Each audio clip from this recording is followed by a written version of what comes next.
Bonjour à tous, bienvenue dans Point Com. Aujourd'hui, je suis avec Arnaud Benedetti. Salut Arnaud. Bonjour Laetitia. Vous êtes le rédacteur en chef de la revue Politique et Parlementaire. Et ensemble, on parle de la communication du gouvernement à propos des mesures restrictives dans les villes dites en zone d'alerte maximale en deux questions. D'abord, Arnaud, pourquoi le résultat est confus alors que finalement ces mesures étaient attendues? Parce que d'abord, ils ont adopté un mode de communication, le communiqué de presse, dès le dimanche, qui n'est plus adapté à la situation et a fortiori à la situation de crise.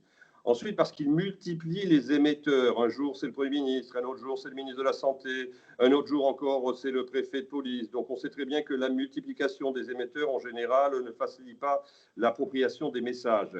Troisième élément, c'est qu'il y a parfois des contradictions dans leur action et dans leur communication. Je ne prendrai qu'un seul exemple. La ministre de la Recherche et de l'Enseignement supérieur qui nous annonce la semaine dernière le maintien à l'identique des cours à la faculté et qui est démenti par la communication de l'exécutif 4 jours plus tard. Donc il y a là véritablement un vrai problème et un vrai hiatus entre la parole publique et l'opinion publique.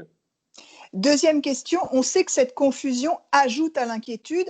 Est-ce que le gouvernement peut encore rétablir la confiance? Vous savez, Laetitia, la confiance, ça ne se décrète pas, ça se construit patiemment.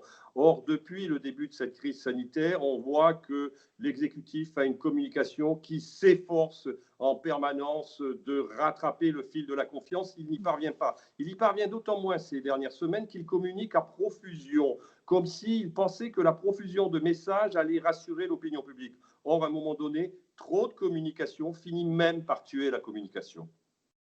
Merci beaucoup Arnaud, à bientôt. Merci.